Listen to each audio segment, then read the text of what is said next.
welcome back to the Rogue Wave podcast presented by Rogue Matter. Talk comics, movies, TV, and pop culture and the rogues who create it. Every Wednesday night, 8 p.m. Eastern on Facebook.com/Rogue Matter Podcast. Join the movement. Go Rogue, RogueMatter.com. All right. Monday Night Football. They gave us a little extra because the game itself was horrible. I know you don't care. But they gave us a little sneak preview of The Mandalorian. They called it a special look. They didn't actually call it a trailer, but we're going to do Trailer2 with the trash anyway because it essentially was a trailer. And they gave us,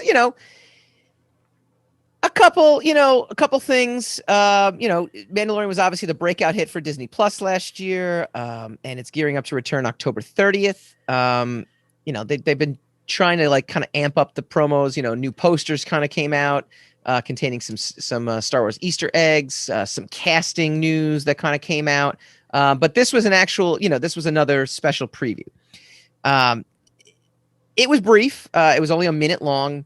And and a lot of the people writing it kind of it didn't really give us much more than what we kind of already knew about the season, right? Din Djarin is tasked with reuniting Baby Yoda.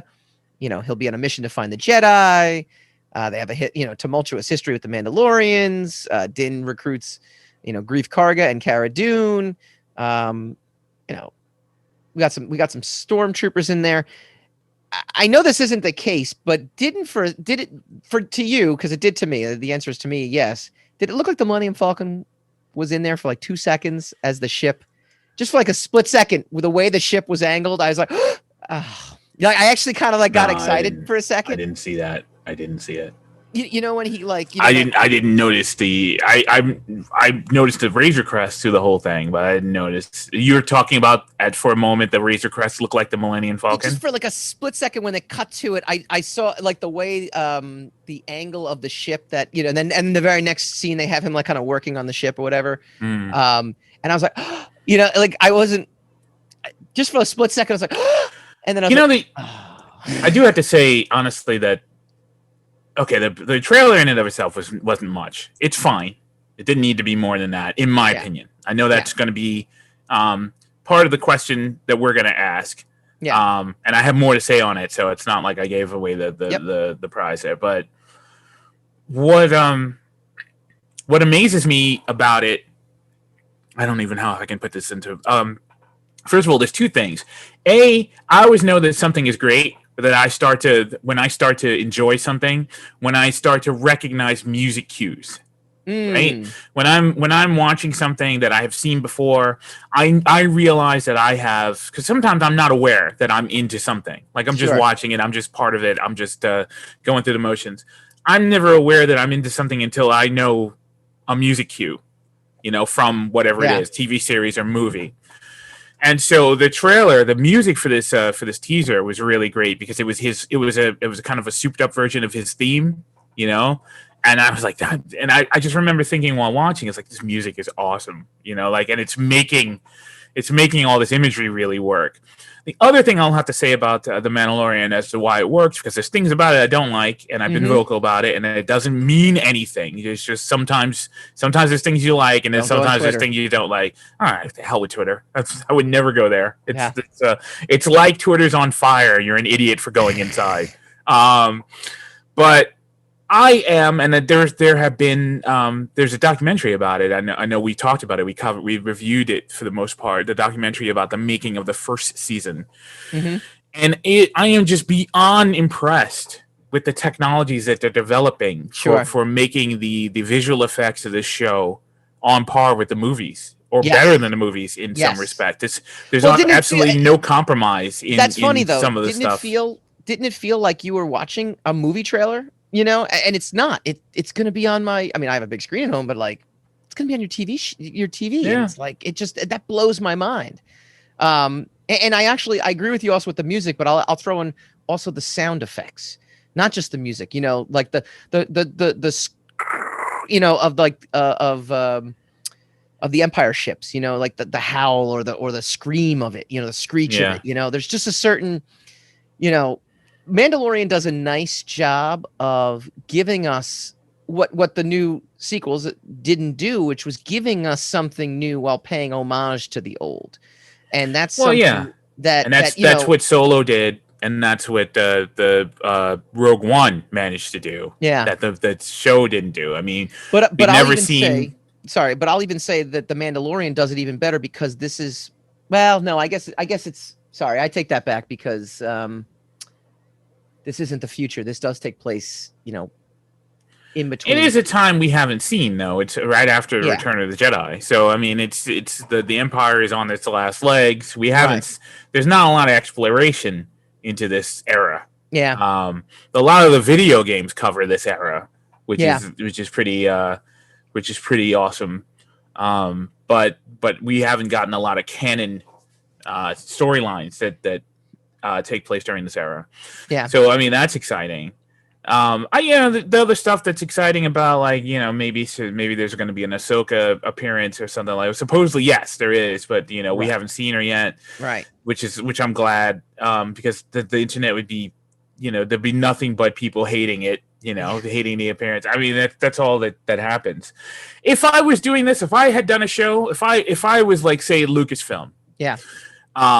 it's a subsidiary of Disney, who is basically has the lion's share of everything in Hollywood right now. So they could fart and film it and sell it to us, right? So honestly, if I were they and I made something that the first season was critically acclaimed, or the first movie was well regarded, I would show as little as humanly possible for the follow up. I would inundate the airwaves with those little bits. I would keep replaying the teaser over and over and over again until people were like nauseated by it. Yeah. And like, just show us the show.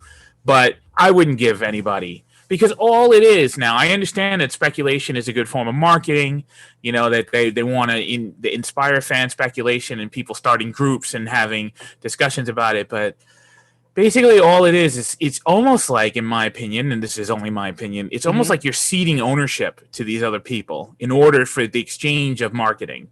Right. And these people, once you don't do it the way they speculated you should have done it, then suddenly you have failed.